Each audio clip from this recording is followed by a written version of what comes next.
And welcome back to the Prospect Hub, where we talk about Mets prospects here. And of course, this is part of the baseball hut. And of course, let's get into this minors league assessment on MetsMinors.net. They do a great job, and they're able to watch all the games. Before we get this video, of course, please subscribe to this video, this channel, and of course, subscribe to Substack.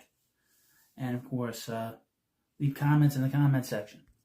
Jett Williams goes on a tear. So he had a big week. He was named the Eastern League Player of the Week. What has been a strong rebound season, Jett Williams had his best week yet, going 10 for 26 with 3 doubles, 3 triples, 2 home runs, 4 walks, and a stolen base. He has led the Binghamton Run Opponents with 8 runs scored. Williams has been crushing it lately, and he now owns a 926 OPS for the season. He's going to go to AAA very soon. He's got an outside chance to be with the Mets this season. If not, he could be traded. You never know. Syracuse, but he is the Mets' best prospect. The Syracuse Mets had a forgettable series against the Scranton Wilkes-Barre Rail Riders, dropping all 6 games last week. Oof. All 6 losses came by 2 or more runs, with 3 of the losses coming by more than 4 runs. Mets have now lost 8 straight games and are now 29-40. It's the Syracuse Mets. Drew Gilbert was one of the lone positives from a position player standpoint. The outfielder went 5 for 20 with 2 doubles and a home run. He also led the team with 5 RBIs, 4 walks. Nolan McLean delivered a quality start in his lone start of the series, allowing 3 runs in 6 innings. He allowed 4 hits, 3 walks, and struck out 3 batters. McLean continues to impress as he now owns a 2.56 ERA in 7 games with Syracuse. A little word to the wise. The Mets do not have a starter. The New York Mets do not have a starter in Philadelphia for Friday, and there's a lot of rumors that the Mets are going to have him start on Friday in Philadelphia. So keep an eye out for that. Frankie Montas had a brutal rehab start. He's not ready. He might need some more time. Out of the bullpen, Daniel Nunez had a great week. 3 appearances, including 2 in which he served as an opener.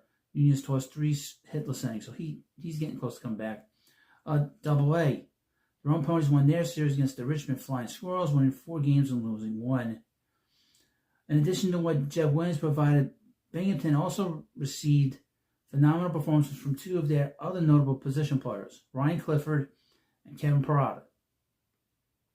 Ryan Clifford went 9 for 24 with 3 doubles, 2 home runs, 3 walks, and a stolen base. The Slugger has increased his OPS in the year to 837.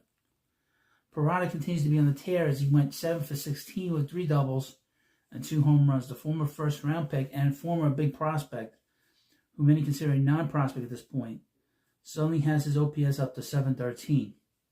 His OPS in his last 22 games is 1080, so we'll keep an eye on him. He has to evolve as a player. He has to become a player now. He might be too late at this point, but we'll keep our eye out for him. Jonah Tong made 2 great starts this past week, striking out 13, allowing just 2 earned runs over 10 1/3 innings. His ERA is now down to 1.97, and he's closing in on 100 strikeouts on the season, with 96 and just 59 1/3 innings. It's been just amazing. Jonathan Pitaro and Jack Winninger also shined in their starts. And High A, Brooklyn. Cyclones continue to roll. They defeated the Asheville Tourists 4 games to 2 in their latest series. The Cyclones are now 43-20 in the year, and they hold a half-game lead in the South Atlantic League North Division. Carson Bench continues to play well as he went 8 for 23 with 7 RBIs against Asheville, and leading Brooklyn in hits and runs driven in for the series. Of his 8 hits, 4 were doubles. Now, I would mention about Carson Bench, there was all kind of rumors that the Mets were trying to acquire Rafael Devers, and that he was the package that was, the package, he was the featured player in the package if he were to get moved.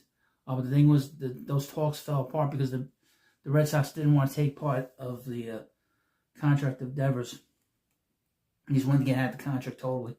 A.J. Ewing also had a strong week, despite not hitting much. He went just 3 for 15, but he walked a whopping 11 times, while striking out just 6 times.